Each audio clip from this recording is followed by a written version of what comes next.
avanzados. ¿Qué tal, hermanos? ¿Cómo están ustedes? Muy buenas noches. Estamos transmitiendo este día miércoles de reflexión bíblica, Alex. Así es. ¿Ya cuántos miércoles tenemos sacando la transmisión? Ya son como 2 meses, ¿no? Un poco más. Ya llevamos un ratito y la verdad es que nos parece atractivo este horario y esperamos que también ustedes allá en casa tengan la oportunidad de verlo y también de mandar sus mensajes, que por ahí estaremos contestándolos en línea. Lo que ustedes vayan mandando y les estaremos contestando.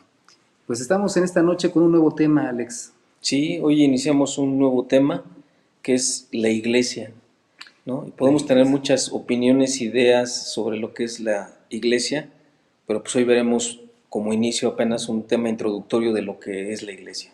Qué importante es el que nosotros como creyentes tengamos una base bíblica de lo que significa la iglesia, porque no cabe duda que prácticamente en todo el mundo la palabra iglesia es más o menos conocida.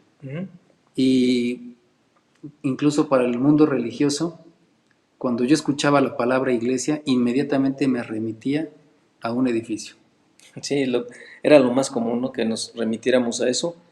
Y bueno, van a ser más ideas, pero ¿qué te parece si oramos para poner este tiempo delante del Señor? Vamos a que ver. nos guíe el Espíritu Santo para entrar en materia. Si usted nos acompaña desde donde se encuentra, se lo vamos a agradecer. Padre, pues queremos poner este nuevo tema delante de ti, la importancia del cuerpo de Cristo que es la iglesia. Señor, siempre nos es necesario, importante, imprescindible ir a tu palabra, porque eres tú el que nos enseñas qué es la iglesia. Y más allá de todas las ideas y los conceptos preconcebidos que hemos tenido acerca de la iglesia, Señor, queremos estar atentos a lo que tu palabra dice respecto a esto, para que entendamos lo que es tu iglesia y también lo que no es tu iglesia. Rogamos que sea tu Santo Espíritu dándonos entendimiento de tu palabra en este sentido, para que lo que veamos nos edifique y nos esclarezca de acuerdo a las Escrituras que es la iglesia, Padre. Rogamos esa dirección de tu Santo Espíritu, para que todos seamos edificados en el nombre de Cristo Jesús. Amén. Amén.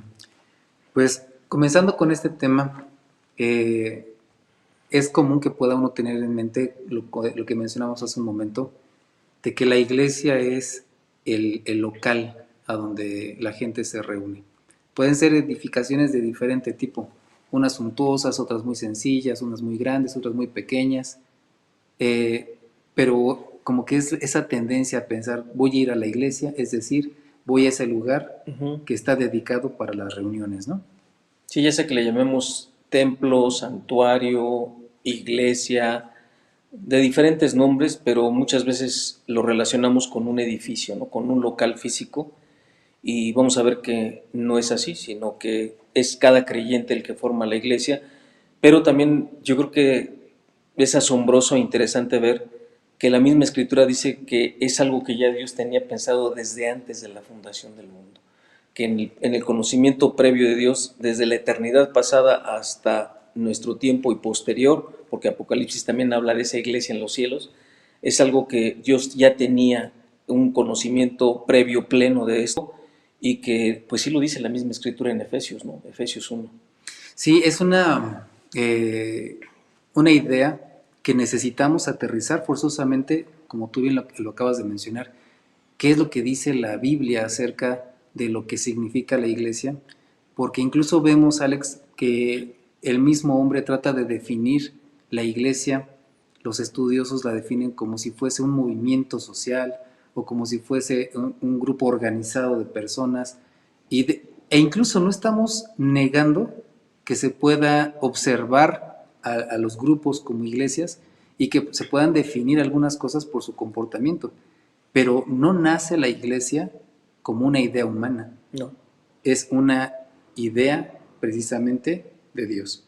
Y como lo mencionaste tú, es algo que nace en el corazón de Dios, pero que tiene un origen muy curioso. ¿Nos ibas a leer Efesios 1? Sí, quiero leer Efesios 1 del 3 al 6, y nos acompaña ahí en su dispositivo Biblia física. Dice: bendito sea el Dios y Padre de nuestro Señor Jesucristo, que nos bendijo con toda bendición espiritual en los lugares celestiales en Cristo. Aquí viene, versículo 4.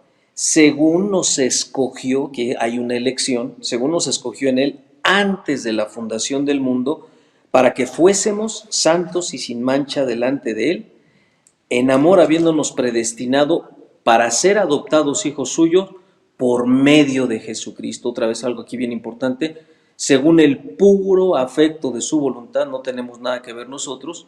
¿Con qué finalidad?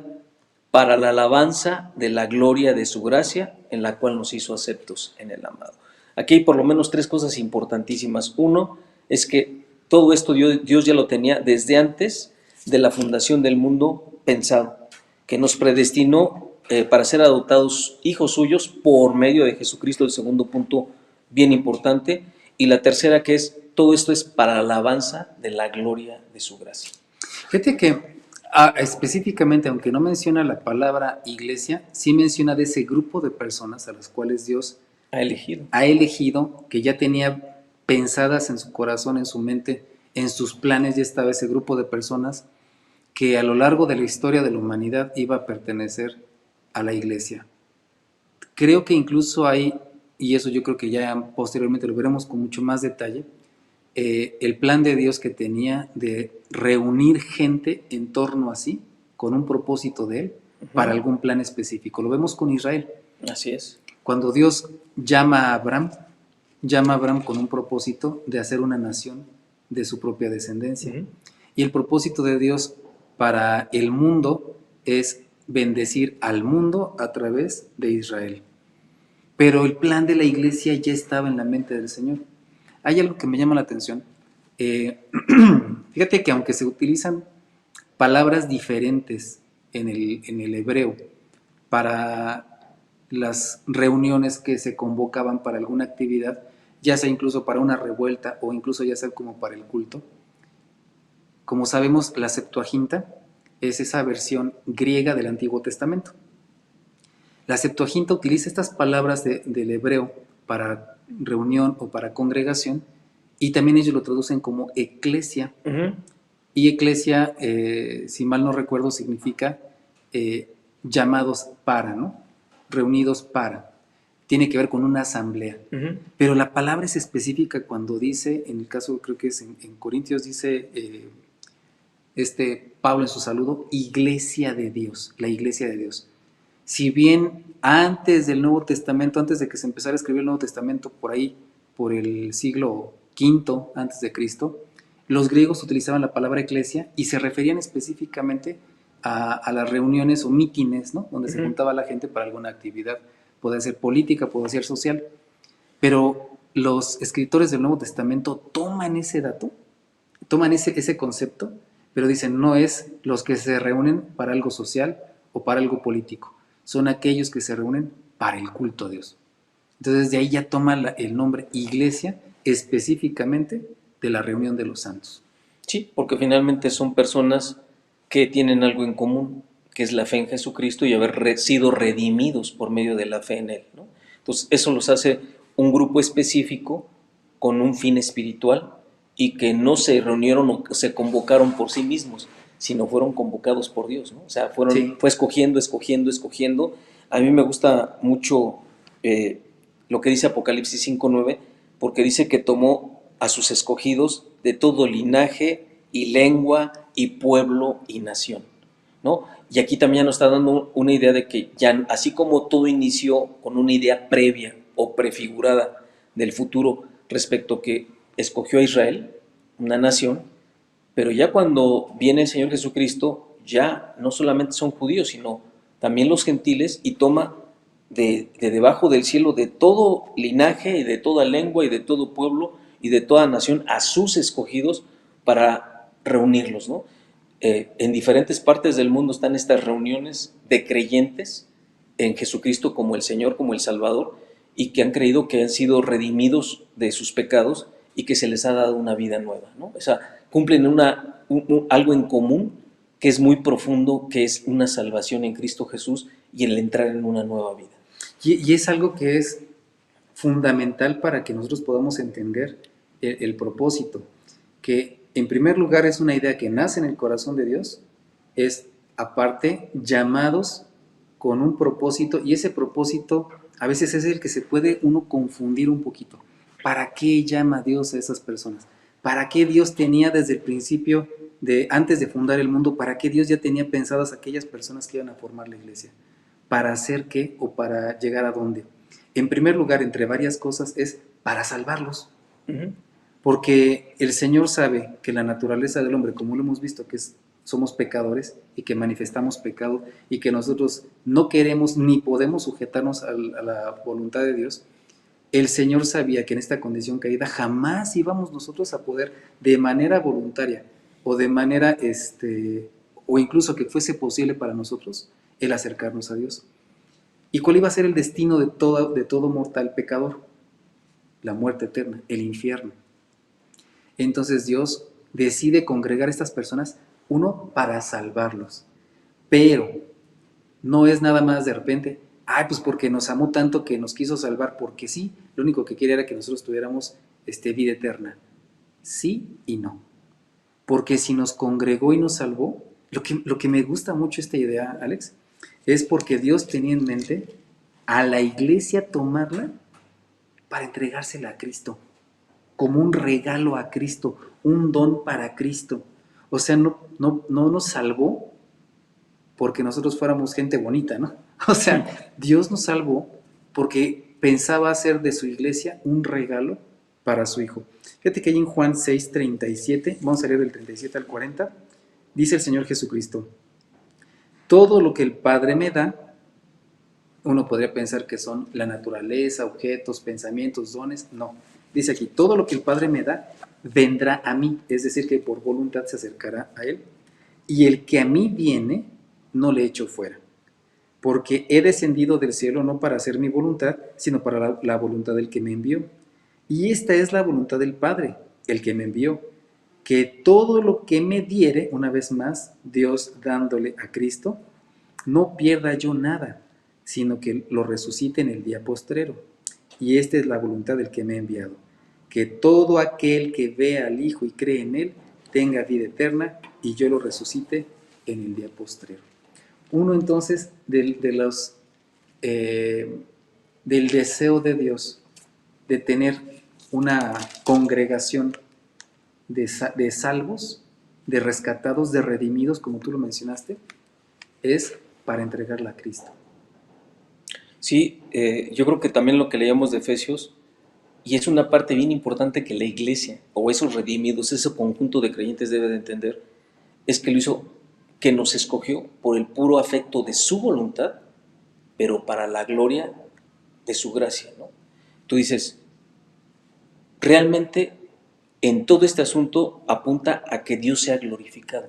Por eso algo que la iglesia debe de tener bien claro es que todo lo que haga la iglesia, todo lo que le manifieste la iglesia, todo lo que desarrolle la iglesia, tiene que ser para la gloria de Dios, porque nos escogió por el puro afecto de su voluntad, pero para la gloria de su gracia, de su amor, de sí mismo.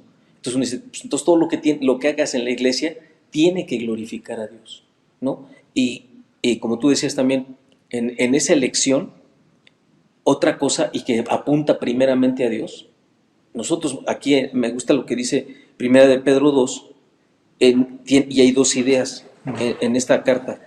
La primera es en el versículo 4, dice, acercándoos a él, piedra viva, desechada ciertamente por los hombres, mas para Dios escogida y preciosa, refiriéndose a Jesús. Vosotros también como piedras vivas, sed edificados como casa espiritual y sacerdocio santo. Dice que nos escoge para ser edificados como piedras vivas. Pero en el 9, el versículo 9, dice la parte principal, dice, mas vosotros sois linaje escogido, real sacerdocio, nación santa, pueblo adquirido por Dios, ¿para qué? Para que anunciéis las virtudes de aquel que os llamó de las tinieblas a su luz admirable. Aquí sería la primera parte, porque realmente en todo tiene que ser glorificado Dios. ¿Para qué fue llamada la iglesia?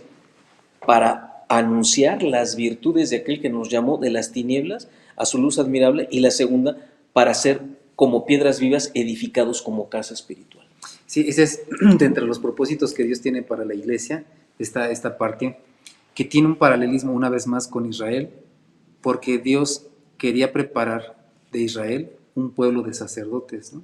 Que fueran que ministraban a su Dios y que eran como los intercesores del mundo, que el mundo pudiera ver como el Señor lo quería. Dice, ¿qué pueblo sabio y entendido es este? Con estas leyes que le fueron entregadas, porque las obedecía.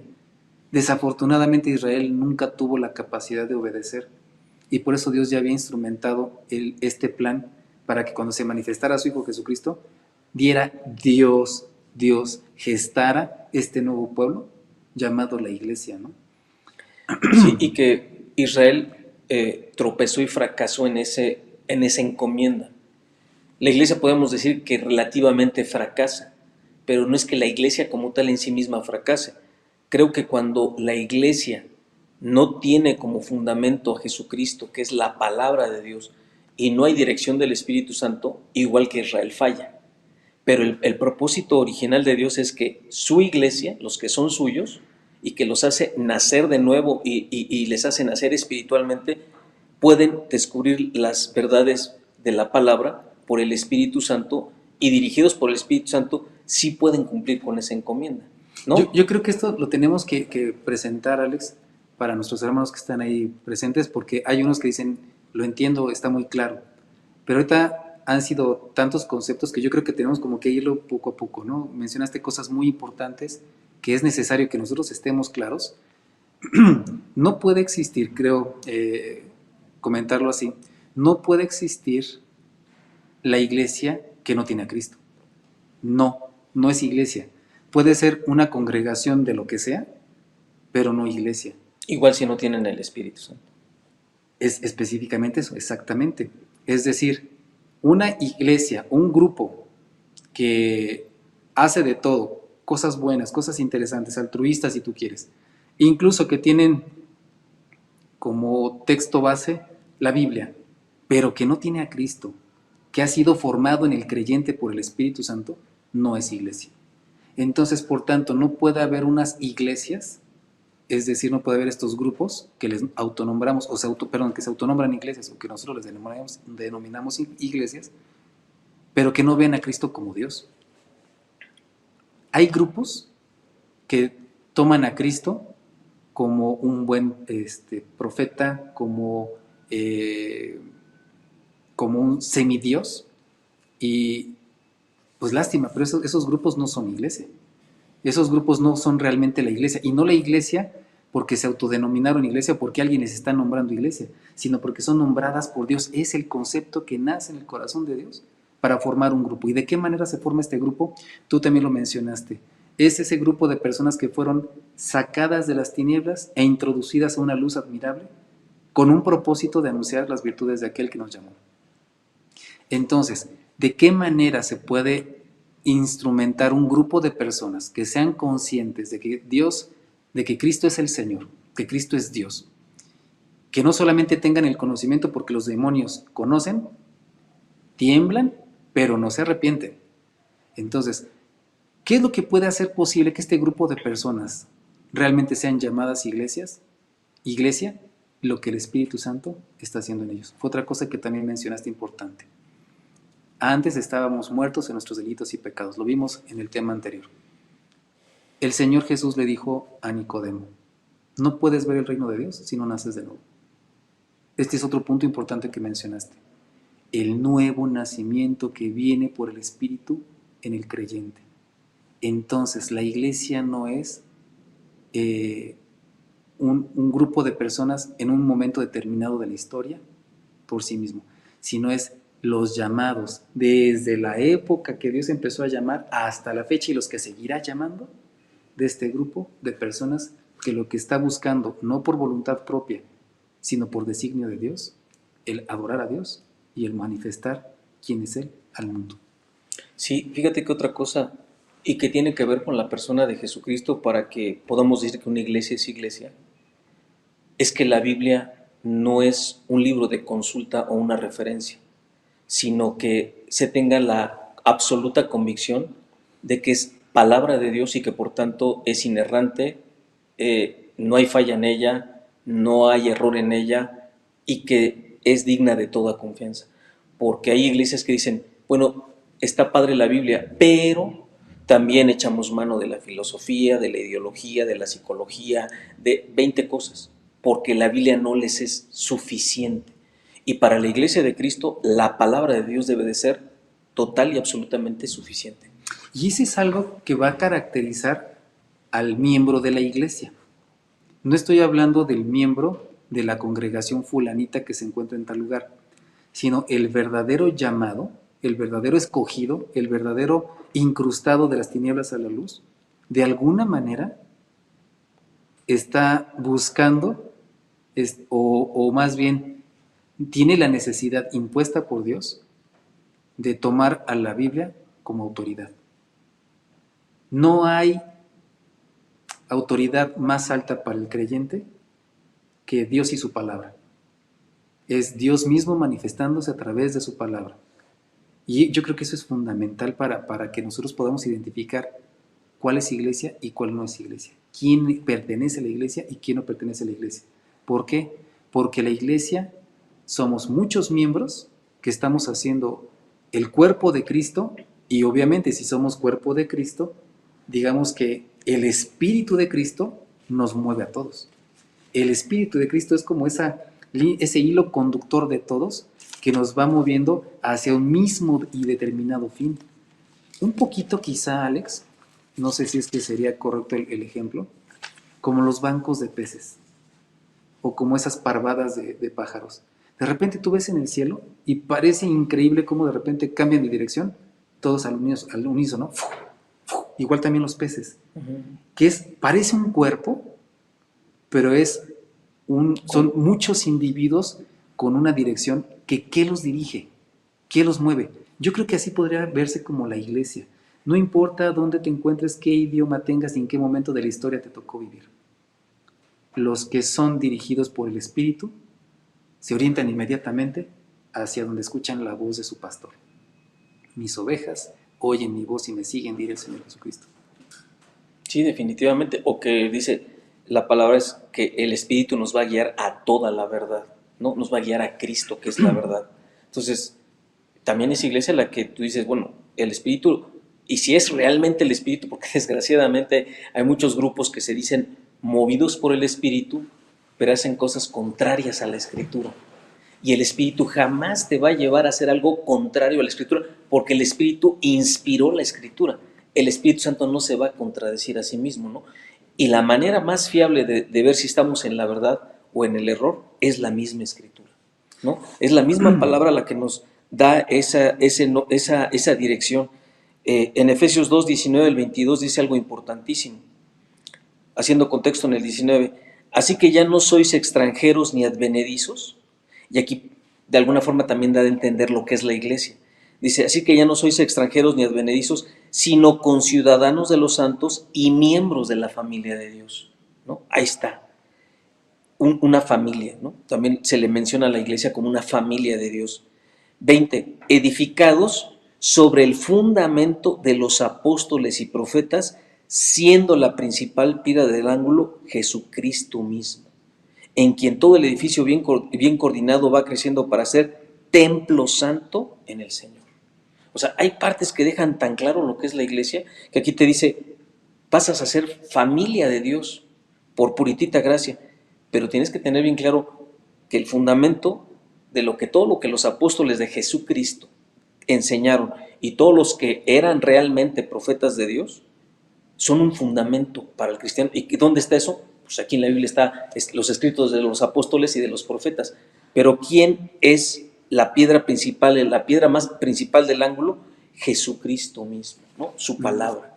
Y si eso no está en una iglesia, pues otra vez, no es que lo digamos tú y yo, lo dice la palabra, que entonces no sería iglesia. No sería iglesia. Y eso sería realmente muy perturbador para aquella persona que se ha asumido como miembro de la iglesia y de repente llegue, por haber escuchado mensajes semejantes a la voz de Dios, como lo vimos en el tema del pecado, la serpiente hablando, tergiversando lo que Dios dice, que es lo que hace la serpiente con astucia y con engaño, atrapa a la gente, que lleguen en algún momento completamente confiados de que ellos pertenecieron a la iglesia de Jesucristo, se presenten en el día del juicio y el Señor les diga, ¿y tú quién eres? Pero es que yo en tu nombre eché fuera demonios, en tu nombre hice tal cual, etc, etc. Y dice, en verdad no te conozco, apártate de mí, hacedor de maldad. La verdad es que es tan importante que nosotros entendamos la naturaleza de la iglesia, que no es simplemente porque nos reunimos nosotros y cantamos unos cantos que suenan a alabanza y que de repente abrimos la Biblia y empezamos a sacar como si fueran papelitos de lotería o papelitos de estos con versículos y este lo acomodo aquí, este lo acomodo acá, este lo acomodo acá, ya dimos un mensaje bíblico, entonces somos iglesia. No, no. La iglesia nace en el corazón de Dios. Dios es el que forma la iglesia. Incluso dice en Hechos, ¿no?, que Él añadía cada día a los que habían de ser salvos. Aquellos que el Espíritu Santo ya había regenerado, ya les había puesto en ellos la necesidad de buscar a su Dios. Y también aparte que les afine el oído para que el Señor Jesucristo diga, mis ovejas oyen mi voz y me siguen. Porque hay gente que escucha su voz pero no le sigue. Y los únicos que están motivados para seguirle son sus ovejas, es decir, su cuerpo, es decir, su iglesia. Así es. Y dentro de todo esto hemos dicho en otras ocasiones que el sello, la señal, la marca de que realmente eres redimido y nacido de nuevo es que el Señor por don te da el Espíritu Santo, ¿no? ¿Por qué? Porque esa es una evidencia clara de ese sello en que ahora me perteneces, ¿no? Es esas arras, ese adelanto, ese depósito de que algún día te voy a llevar. Esa garantía. Una garantía de que vas a ser un día completamente mío. No que no lo seas ahorita, sino que te voy a redimir completamente en la segunda venida. Va a ser transformado completamente a una perfección. Pero aquí ya está el depósito, aquí ya está la garantía de que tú ya estás apartado para una eternidad conmigo. Y creo que algo que también puede traernos un poco de paz, Alex, porque hay gente sincera que realmente el Espíritu ha infundido en ellos tanto respeto como amor por el Señor Jesucristo, por el Padre y por su Espíritu Santo, pero que siguen el pecado. Y de repente puede ser incluso hasta tormentoso el decir, es que yo quisiera obedecer a Cristo, pero no puedo. O sea, me doy cuenta que estoy como si estuviera yo todavía esclavo del pecado. O sea, creo que hay algo que tenemos nosotros que tener en cuenta, que este es un mensaje para la iglesia. La iglesia de Cristo no es perfecta aún. ¿Por qué? Porque ahorita lo único que tenemos de parte de nuestro Dios es la declaración de justos, no el ser justos ya. Dios nos está viendo ya como justos por la obra de Cristo, pero el Espíritu va a hacer la obra para irnos ayudando a nosotros a irnos santificando poco a poco, ir sacando tantas cosas que están ahí atoradas, y esos pecados con los cuales el creyente, el Hijo de Dios, el miembro de la iglesia se está peleando, por la obra del Espíritu Santo en él, irá él cada vez alcanzando más victoria. Por eso dice que le demos mantenimiento a nuestra fe, ¿no?, a la salvación. ¿De qué manera? Negándonos aquellas cosas que son nuestras inclinaciones naturales, lo que tú decías, la misma concupiscencia, ¿no? Que de repente te das cuenta que dices, híjole, ¿cómo peleo contra esta situación? No el que se pelea contra los demonios, ¿no?, sino el que está tratando de vencer en sí mismo el pecado, pero es algo que también tenemos de parte de Dios. El que es iglesia, descansa en esto. Y dice, ahorita soy visto justo, pero en un futuro Dios me llevará a la perfección para ser igual a la estatura del varón perfecto. Aquí yo creo que nada más la única aclaración que habría que hacer es que sí, efectivamente todos estamos luchando contra el pecado y todos no somos perfectos, pero lo que a cualquier creyente le debe prender el foco ámbar es cuando permaneces en el pecado. O sea, una cosa es que sí tropezamos, resbalamos, nos equivocamos, pero otra diferente es permanecer en el pecado. O sea, es algo que si estamos permaneciendo en el pecado, algo no está bien, ¿no? Porque sí va a haber tropiezo, sí te vas a resbalar, sí vas a pecar, sí, pero lo que no puede suceder es estacionarnos en el pecado. Sí, no, si tú ya eres insensible a tu ofensa contra Dios por tu pecado, entonces el Espíritu no te está redarguyendo. Entonces el Espíritu no está obrando en ti. Entonces, más bien, evalúa si realmente estás en Cristo. Exacto. Porque el que esté en Cristo, tanto tiene el Espíritu de Dios, como es redarguido y dirigido por Él para exaltar al Señor. Entonces, ¿peca? Sí, sí peca, pero le duele pecar. Sí, y no nada más eso, sino tiene el Espíritu Santo que le da entendimiento de la palabra para que no se haga tonto en su pecado, sino que diga, no me puedo hacer tonto porque aquí me sigue hablando el Espíritu Santo en la Escritura y esto no está bien, ¿no? Entonces tiene que llegar ese momento que uno salga, pero bueno, finalmente estamos en ese proceso, pero si todo el Espíritu te está incomodando en el pecado, dices, híjole, todavía me está incomodando, si Dios me ha escogido para salvación, ¿no? Si yo ya me alejé o estoy así, que no, como tú dices, no me afecta mi pecado en esa ofensa hacia con Dios, híjole, ahí o no he sido salvo o ya me endurecí tanto y me fui tanto al pecado que estoy resistiendo a la obra del Espíritu Santo en mí. Lo que dice, ¿verdad?, en Romanos 1, es aquellos que están resistiendo la verdad de Dios. Pues miren, la verdad es que este tema es muy interesante, es extenso y lo vamos a ir dosificando. Lo que intentamos hacer en este momento con esta explicación, estas citas que estuvimos mencionando, es viendo lo que significa la iglesia. Entonces, resumiendo, no es un grupo de personas, no es un edificio, sino es aquel pueblo, por así decirlo, de Dios, de todos los tiempos que Dios ha congregado con un propósito, que es el exaltar a Cristo, darle gloria al Señor y anunciar las virtudes de aquel que nos llamó de las tinieblas a su luz. Pues no sé de qué otra manera podríamos decirlo, mi querido Alex.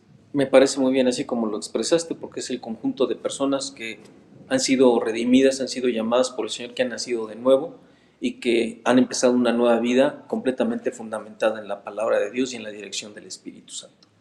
Pues ahí tiene usted, por decirlo así, el resumen de esta idea inicial de lo que es la iglesia, y seguiremos viendo más qué es la iglesia. Y pues, entonces, pues le agradecemos que haya estado este tiempo con nosotros. ¿Algo más?